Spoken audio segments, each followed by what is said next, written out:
All right, folks, what I'm going to do in this brief video is I just want to give you the basic tools that you need to be able to solve an algebraic inequality. What is an inequality? Well, an inequality is basically the same thing as an algebraic equation. So let's say that you have 2x plus 5 is equal to 11.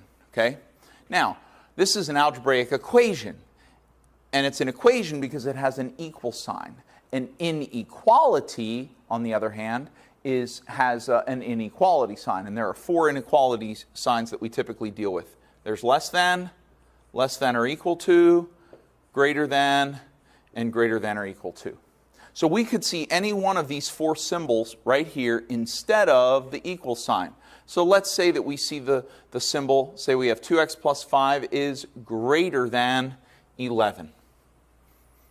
Now, if you know how to solve an algebraic equation, then you also already know how to solve an algebraic inequality. And the first rule of solving an algebraic inequality is solve algebraic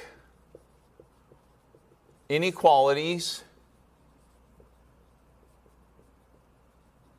the same way you solve algebraic equations. So, just do the exact same thing that you do to algebraic equations. There is one exception to that rule, however, and I'm going to show it to you in just a few minutes. But just to show you that we can apply this, the idea that we could treat it the same way, let's just do to this what we would do if it was an algebraic equation. If this said equals, you would probably first subtract 5 from both sides. And that would be correct. That would cancel the plus 5, right? You would carry down the 2x. Carry down, normally it would be the equal sign, but you're going to carry down the greater than sign. And then lastly, 11 minus 5, that's 6. Last step, you would divide by 2, and your answer is carry down the x, carry down the greater than sign. 6 divided by 2 is 3, and your solution is x is greater than 3. That means that x can take on any value larger than 3, and it'll make this statement true. Now, we would now want to graph this, or want to show this solution graphically. And what we'll do is we'll put an x over here on the side of this number line, and we'll take our arbitrary number line here, and we'll put in, let's say, -2, -1, 0, 1, 2, 3, 4, and 5. It says less than, or excuse me, greater than, sorry. Yeah, any value greater than 3. Because it does not say or equal to, we're going to do an open circle on the 3, and then we're going to go greater than 3. Well, the numbers greater than 3 are like 4, 5, and 6. That's over here on the right side. So we're going to darken this, darken the arrow, and there is our solution. That is a graphical solution to our inequality. Okay? Let's do another example.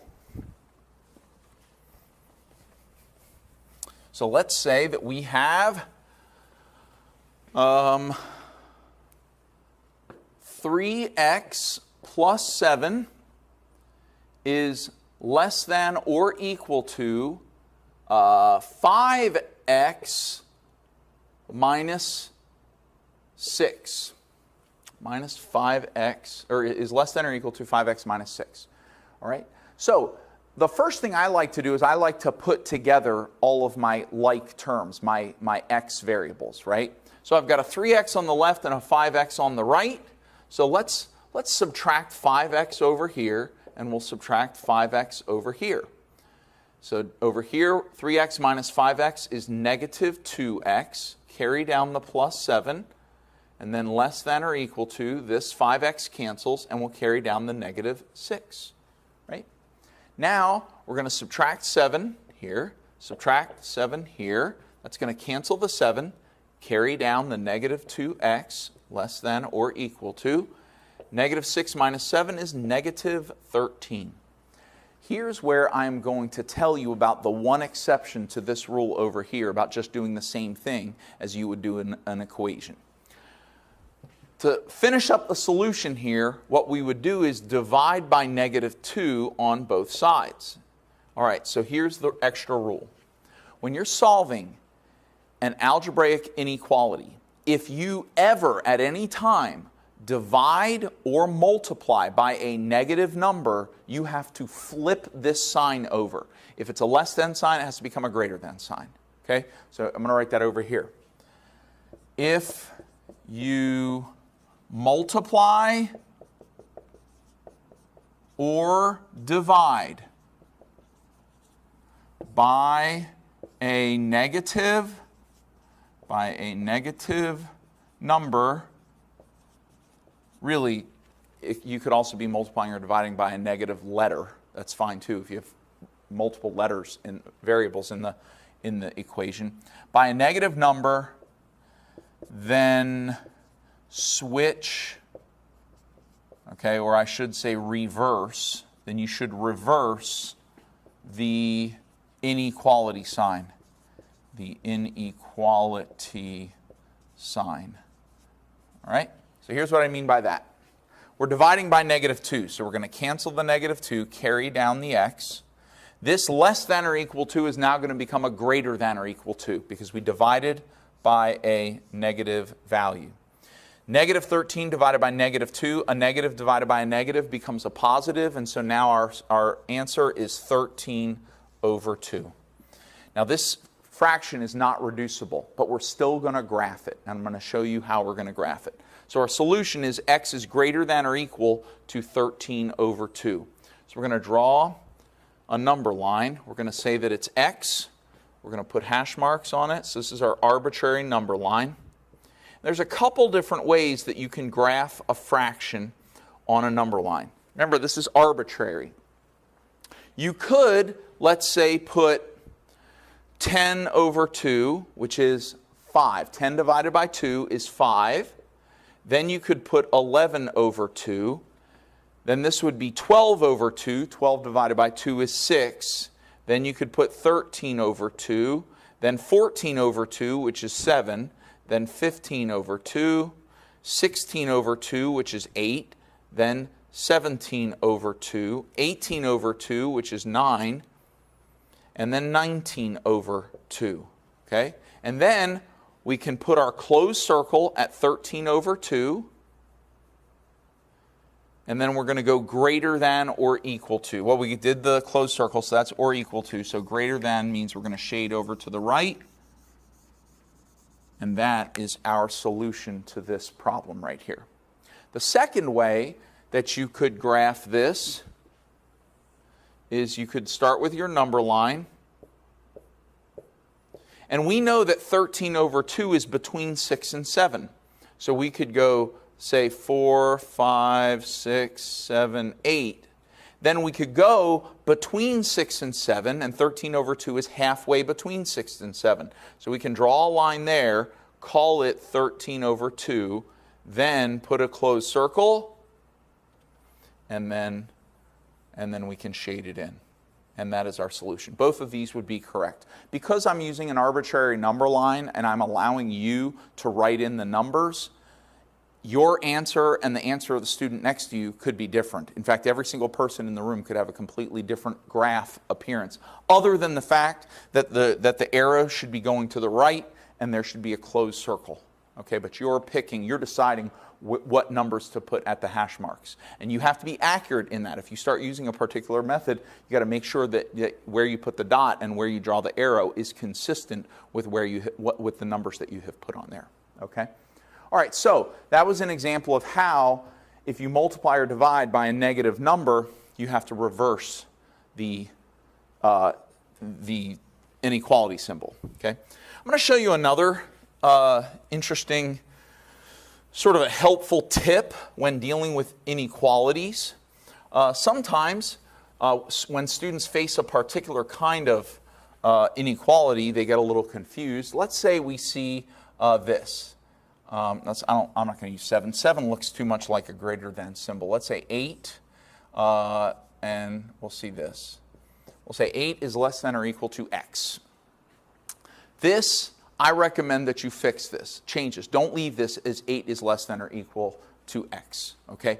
This is the equivalent of what we call the passive voice in language arts, okay? The passive voice means that the object is basically leading the subject. The object is forcing an action upon the subject. And we want the subject to be acting, not the object, okay? So, this is saying 8 is less than or equal to x, but really we don't care what 8 is less than or equal to. We care what x is less than or equal to, or greater than or equal to. So whenever you see the variable on the right-hand side instead of the left-hand side, you can basically just flip it around. Put the x over here, put the number over here, and then reverse the sign. There we go. This is now the active voice in an inequality. X is doing the action. X is greater than or equal to 8. X can take on any value larger than or equal to 8. Okay? So once you're in this form, now it's easy to graph. When you look at this, you could get confused because the correct way to read what you're looking at here is you should be reading right to left, which is x is greater than or equal to 8. But it's easier to read, in my opinion, from left to right. So I recommend that you flip, if you finish up your algebraic inequality and you wind up with your variable on the right side, move it over to the left side, okay? Now, this is not to be confused with the situation where you wind up with x in the middle of two numbers. Now, when it's in the middle of two numbers, that's fine. You can leave it like that. I've already told you that the way you read this is x is between 8 and 10.